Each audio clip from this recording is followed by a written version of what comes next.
नमस्कार दोस्तों, वॉक पे चर्चा में आप सबका स्वागत।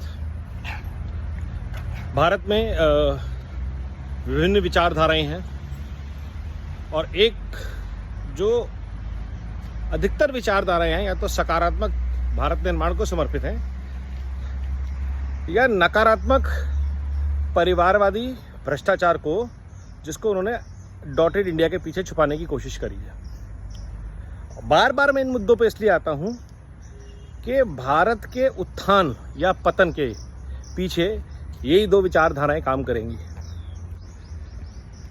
और आप लगातार देखिए कि कैसे इन दो विचारधाराओं में युद्ध चलता है। एक विचारधारा है जो प्रधानमंत्री के शराब के गिलास को नहीं पकड़ने के अंदाज का मजाक उड़ाती है, और एक विचारधारा है जो भारत के लिए ग्लोबल बायोफ्यूल अलायंस की बात करती है। एक विचारधारा है जो सनातन का समूल नाश करने की विचार करती है, और दूसरी विचारधारा है जो वसुधैव कुटुंबकम, सर्वे भवन्तु सुखिन, सबका साथ, सबका विकास, सबका प्रयास, सबका विश्वास पे बात करती है। एक विचारधारा है जो पूरे विश्व को बिना किसी भेदभाव के एक सूत्र में पिरोने की बात करती है, और दूसरी विचारधारा धर्म, जाति, राज्य, क्षेत्र, रंग, भाषा पे आपको विभाजित रखना चाहती है। आप किस सोच के साथ हैं? क्या वो, और ये सारा काम जो एक पतन विचारधारा है, उसका ये सारा प्रयास सिर्फ एक ही चीज़ के लिए है, परिवारवादी भ्रष्टाचार को समर्थन देने के लिए। अगर पतन के पीछे भी सोच उत्थान की हो तो भी उसको क्षमा किया जा सकता है कि आपने एक गलत चीज़ को सही समझ लिया। चलिए, पर्सपेक्टिव हो सकता है, लेकिन अगर आपका परिवार, आपका ख़ानदान कई पीढ़ियों से भारत को बर्बाद करने में लगा हुआ है, भारत को लूटने में लगा हुआ है, आपके पास चारा घोटाला है, आपके पास दुनिया जहान के चोरों का, यूपी को लूटने वाले लोग आपके साथ, बिहार को लूटने वाले लोग आपके साथ, देश को लूटने वाला गांधी परिवार नकली वाला आपके पास,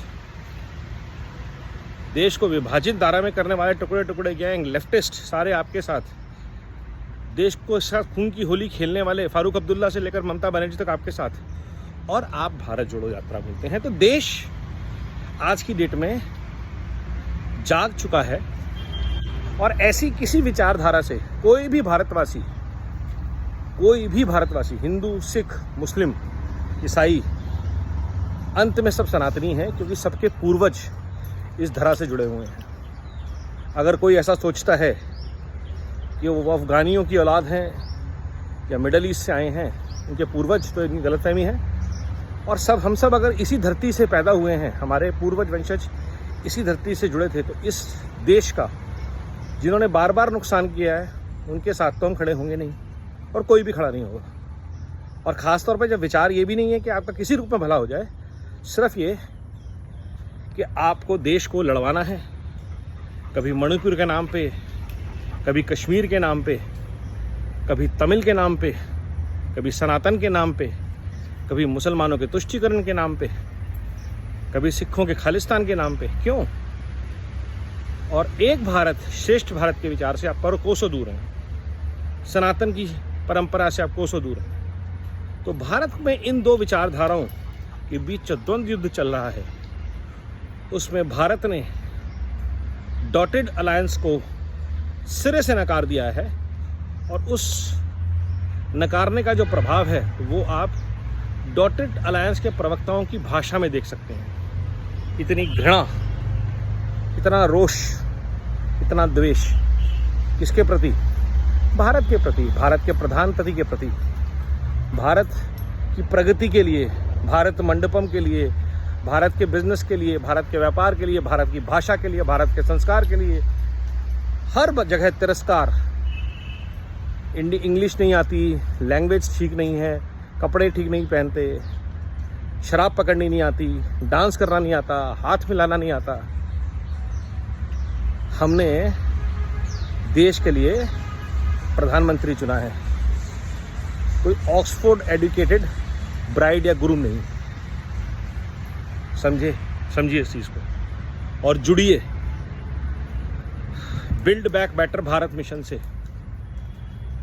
देश को आगे बढ़ाने वाली विचारधारा से, सकारात्मक सोच से। क्योंकि अगर विश्व में सही रूप में समरसता लानी है, वैभव लाना है, सुख लाना है, शांति लानी है, तो आज की डेट में सिर्फ एक ही विचारधारा है, वो है सनातन भारतीय विचार पद्धति। वेलनेस के लिए आयुर्वेद, योगा, टेक्नोलॉजी के लिए इंडिया ऑलरेडी वर्ल्ड को सपोर्ट कर ही रहा है बिना किसी पेटेंट्स के, और यही विचारधारा हमें आगे लेके जाएगी। सबका साथ, सबका विकास, सबका प्रयास, सबका विश्वास is the only way to build back better Bharat for better world. इसलिए वंदे भारत, वंदे मातरम।